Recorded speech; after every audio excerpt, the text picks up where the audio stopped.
Hi guys, welcome to a slightly different setup today because I'm actually going to be reacting to your setups. So if you follow me on Instagram, I put out a post saying send in your pictures. It's always handy to follow me on like Instagram or Facebook or Patreon. I've started a Twitter, okay? I've been doing this for nearly 6 years and I've never had a Twitter. I think I got an account when Twitter first was a thing and I never knew how to use it, so I gave up with Twitter very early on.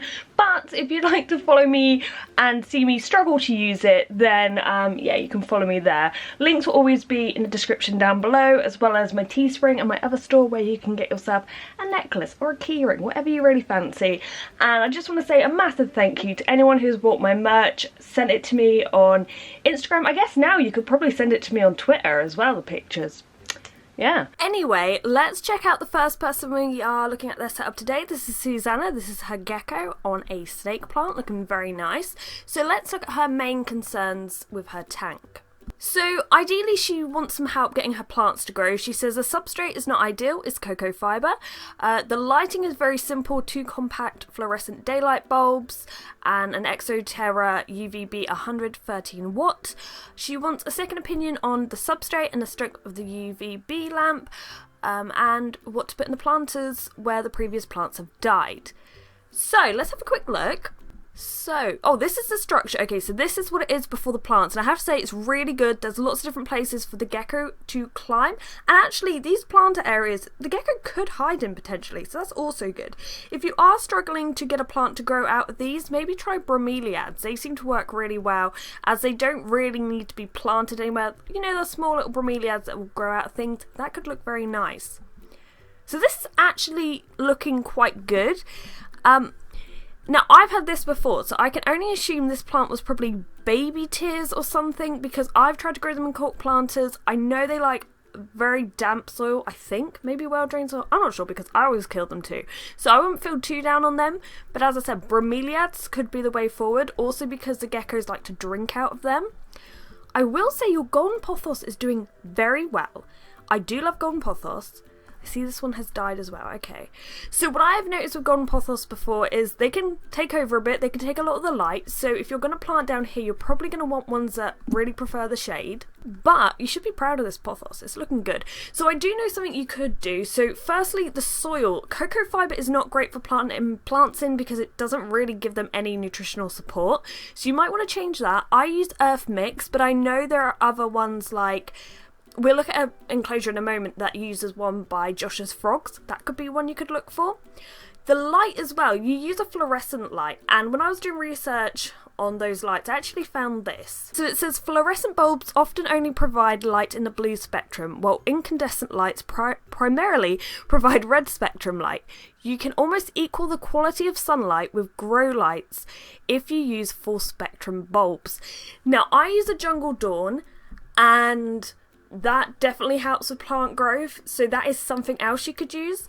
As for the UVB, I know we've discussed whether you know what the percentage is. I couldn't find a percentage anywhere. If anyone knows what the percentage of this particular bulb is, please let us know. Because of the depth of the tank, I think 7% to 12% should be okay, so maybe try that. But I have to say the pothos is looking really good. Now obviously I had a lot of setups sent through to me, so I figured when we have an issue like this, we could look at another setup that's doing well and look at what they're doing.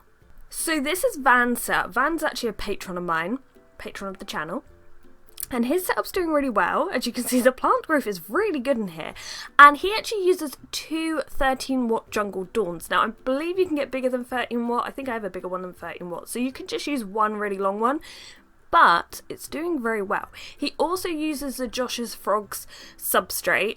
I wish it wasn't so expensive to ship the stuff from that shop over to here, because there's some really good stuff I'd love to check out. But that's what he uses. As you can see here, here's his lighting area. But the plants are doing well, and I think sometimes it's down to watering as well. I think sometimes I don't water my tank enough, so make sure you're watering, make sure the lighting's correct. And yeah, could go wild like this.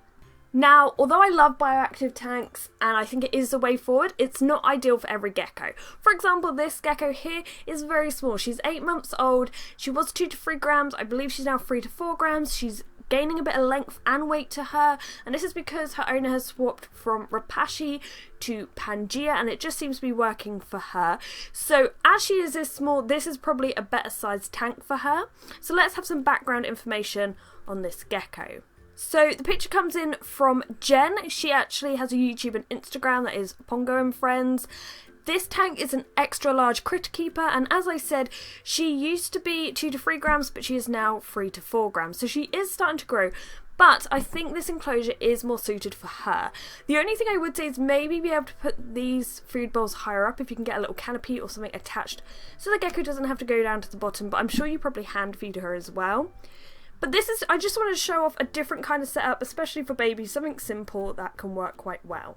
Now we have a Leopard Gecko tank, and this is from Joseph, and he basically wants some help on just where and how can he improve. So let's look at his main concerns. So he says, I used to have sand for the ground and recently changed it to Eco Carpet by Zoomed.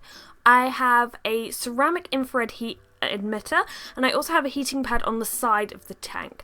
Okay, so the big thing I would say to change is move this heating pad onto the floor, because your gecko's not really going to get much from this. So what I would say is put that on the floor and under a hide that doesn't have a bottom, so it'd be no good under this, it'd be much better under here. Also prop up these corners, that's important when using a heat mat. You don't want that getting trapped between this table and your tank, because that can cause a fire. Whether or not you put the heat mat inside the tank, maybe try that, but if you're going to put it underneath the tank, make sure these corners are all propped up. So this could be a good warm hide. This could be a shedding hide, and I think you would need a hide over here to be the cool hide. You can also add a background if you like, just to make it a bit more cozier, and maybe some plants, you know. Whenever you use a heat mat or ceramic heater, make sure you're using a thermostat and thermometer for both. They will need 2 separate ones. Just like the Crested Gecko example, we had one person who wanted improvements, and I also got pictures from someone who I think is a very good example of how you can improve a tank, and I believe it's a similar size. So this is from Anne. Firstly, love the Delta sign.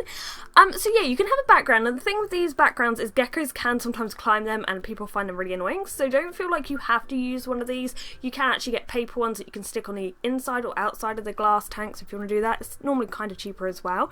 But what I love about Anne's tank here is we have some plants, we have a little hide in the back with the eggs. There's a lot of variety, so the gecko can really just choose what it wants to do. And it also has tile. I think the tile looks really smart. And there's a little gecko. How cute is that? So that's an example you can kind of go for. Just maximising this space.